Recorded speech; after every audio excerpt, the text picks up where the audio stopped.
They would go on, Teddy, to play you and the Patriots the following week. Yeah, but what a great, tough team this was. I mean, we had to go in there the next week. We were worried about how tough they were defensively. The weapons with Burris here took a couple special teams scores for us to beat them, but what a great game that was there. That was a terrible game. I was at that one, too. Yeah, you were at this one, too, Rex, because 7 years later in the AFC Championship game, in what proved to be your last game as defensive coordinator in Baltimore. Yeah, I hate the Steelers. 2 in a row, 2 of these things, but Polamalu was great. They had a better defense than us, which is really hard to say, but they did. They earned it. That's a Ryan Clark game. He about killed Willis McGahee. What a hit the that third was. meeting, another Steelers win. Baltimore actually had a 14-point halftime lead, but Big Ben would bring the Steelers all the way back. How about this catch here, Alex, on the throw to AB? Yeah, ridiculous here down the sideline. helmet. Against his helmet. Wow. I mean, unreal. These two teams have had so many epic battles over the years. And then the Ravens would finally break through. They've won the most recent one, which is the 2014 wild card round. Joe Flacco had 2 touchdown passes in this game. They would go on to win it by a score finally, of way to go, 30-7.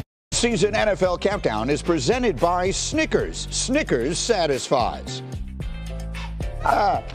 Same time. We are ready for the playoffs, and our buddy Randy Moss up early watching Steelers and Ravens. So much history between these rivals. This will actually be their 5th all-time playoff meeting. Let's go through the previous 4. The first was in the 2001 divisional round. The Steelers would win. They would go on, Teddy, to play you and the Patriots the following week. Yeah, but what a great, tough team this was. I mean, we had to go in there the next week. We were worried about how tough they were defensively. The weapons with Burris here took a couple special teams scores for us to beat them, but what a great game that was there. That was a terrible game. I was at that one, too. Yeah, you were at this one, too, Rex, because 7 years later in the AFC Championship game, in what proved to be your last game as defensive coordinator in Baltimore. Yeah, I hate the Steelers.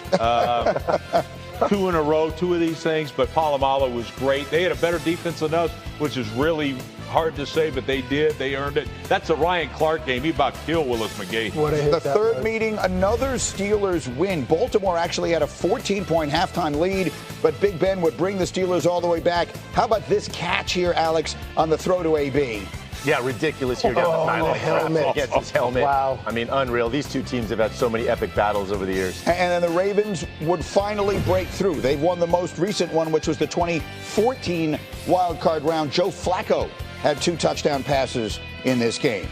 They would go on to win it by a score finally, of way to go, Ravens. 30-17.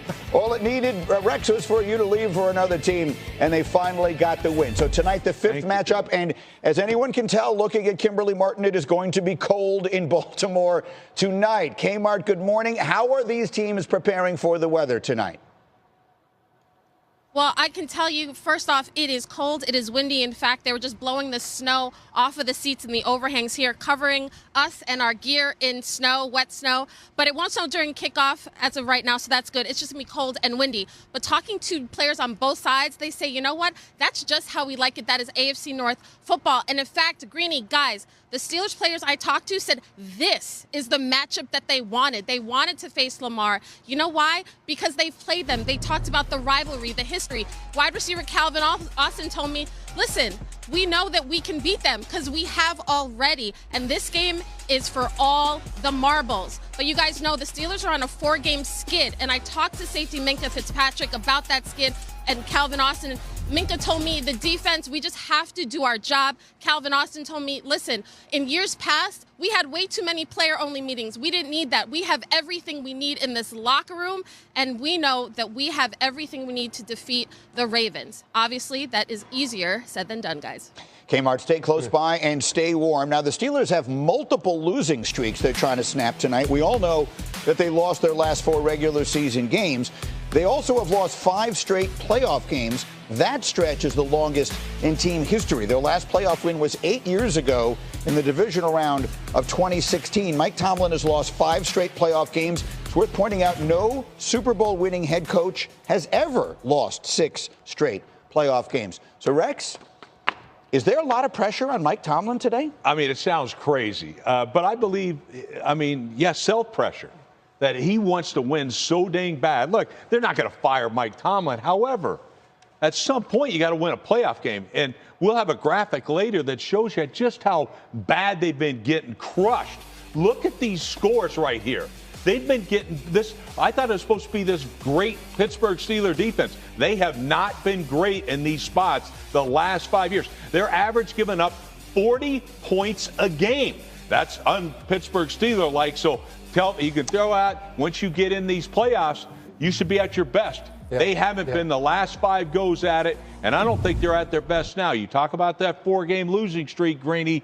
I mean, their offense has been absolutely stagnant, and it looks like a throwback to, leather helmet days. Like, forget about it, man. It is time to put Justin Fields in. I mean, in terms of Mike Tomlin himself, though, what has he not done to do everything to put this football team in a position to win? You kick the tires on Justin Fields early on. You realize you got a George Pickens, a receiver. You put in Russell Wilson to see if he can get him the football better. That succeeds for a little bit. Then Russell Wilson starts struggling. Now they're talking about putting in Justin Fields again. He's doing everything he can in terms of being successful at the quarterback position, which is basically what you need to win in the playoffs.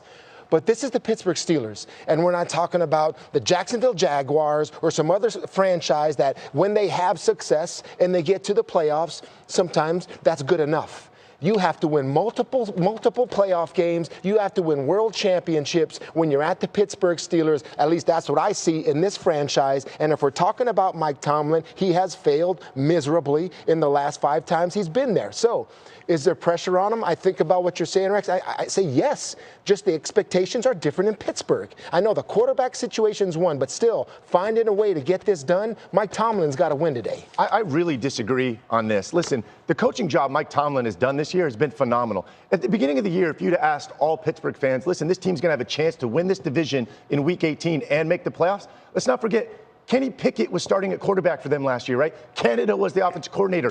They cleaned house, right? Brought in 2 castaway quarterbacks on 1-year contracts, a new offensive coordinator. And this year has been a success, right? I get that listen, their playoff history. You can't say that. I think all the pressure is on Baltimore. Again, listen, they lead the league in Pro Bowlers again. They're most likely going to have the MVP again, right? They're playing at home. There are no more excuses. I think all the pressure is on Baltimore to get this done. I think Pittsburgh is playing with house money, if you want me to be honest. What we're talking about, I mean, you have great individual players. One of the best defensive players in T.J. Watt for the Pittsburgh Steelers. He's never won a playoff game. He has no idea what it's like to get to a championship game at all. All right, he hasn't even won one. So you're talking about players that have had a lot of individual success, but I disagree with you because it's not a success for me. If you're in Pittsburgh and all you do is make the playoffs and lose, there's more to that with certain franchises, and the Steelers are one of them. But I got to say this, guys.